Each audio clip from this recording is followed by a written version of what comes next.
Hey everyone, Mr. Skelton here. We are back at it for lesson number 7 in Unit 3, and today we're going to be talking about operations with complex numbers. If you recall, back in lesson 6, we introduced complex numbers as a type of number system, and we always write complex numbers in the form of a plus bi, where a is the real part of the complex number and the bi is the imaginary part of the complex number. Okay? And so now we're going to be performing some operations. So we're going to be talking about adding, subtracting, multiplying, and we won't get to division. We're really just going to focus on those, and we really don't do a bunch of division. In fact, I don't think we do any division with complex numbers in Algebra 2.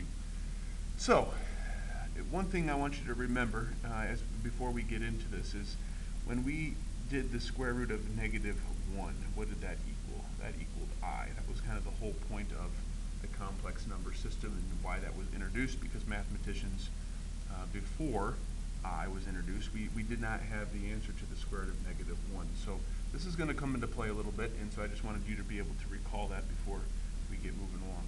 All right, so let's just jump right into it with your first slide here.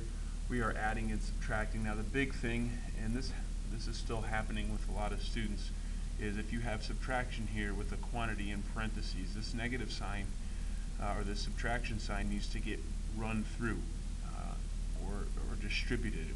I like to treat it as a -1. I'll put a -1 in there and then distribute this -1, and then I'll add everything together. So for example, I'd write this as 8 plus 3i minus 2 minus 4i.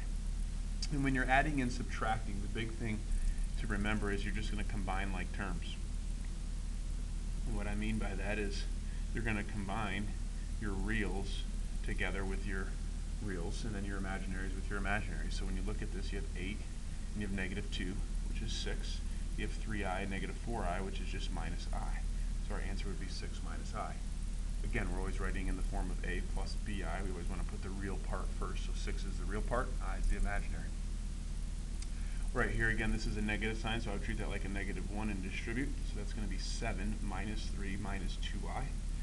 Our real parts are 7 minus 3, which is 4, minus the 2i, and that's our answer right there.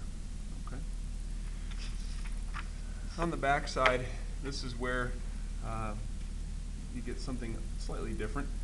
So we're multiplying imaginary numbers, and if we take and multiply these two together, I want you to imagine first, see if I can give you some more space here. If I had 2x and 5x, right? What if I had 2x times 5x? What would that give us? Well, that's essentially 2 times x times 5 times x, right?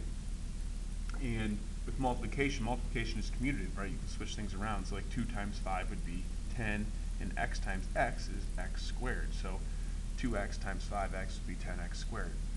That concept of multiplying applies perfectly here. Now, when we multiply these two together, we get 5 times 4, which is 20, and then I times I, which is I squared. Now, we need to talk about I squared, because this is not our final answer. All right, if the square root of -1 is I,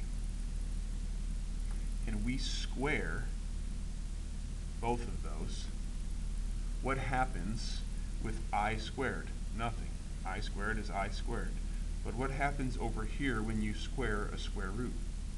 They cancel each other out, and what are you left with? You're left with just -1. So the point I want to get across to you that's very, very important is that I squared always equals -1. This is, put a star by it, whatever you want to call it. So whenever you have an I squared, it's always equal to -1. So this answer right here needs to be simplified into 20 times -1, because I squared is -1, and that becomes a -20, and that is our answer. Okay? So just a small proof there of why it works. So over here, multiplying those two together, we get -12 times I squared. We know that I squared is -1, so -12 times -1 is +12, and there's our answer there. All right, I'm going to actually have you try these on your own, so go ahead and hit pause and try number 5 and 6. We are going to be foiling here, or double distribution, however you learned how to do this.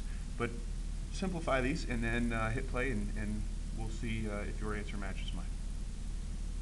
Okay, so I'm going to distribute. So 6 times 4 is 24. 6 times negative 3i is negative 18i. Negative 5i and 4 is negative 20i.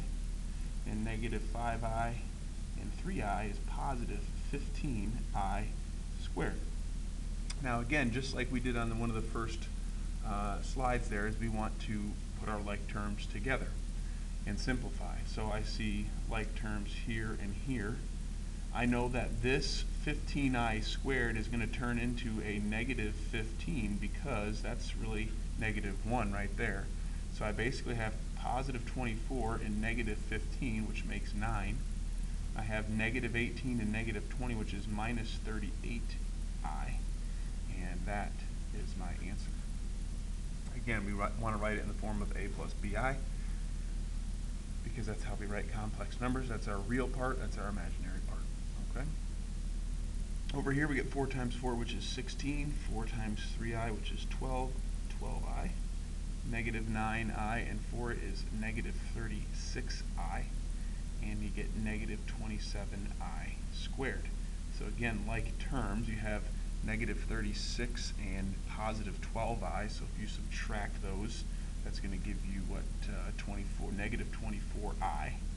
Over here, that becomes basically a positive 27, right? Because you have I squared, which is negative 1, times negative 27, positive 27, and 16. So 16, that's going to make 43. So you have 43 minus, excuse me, 24i.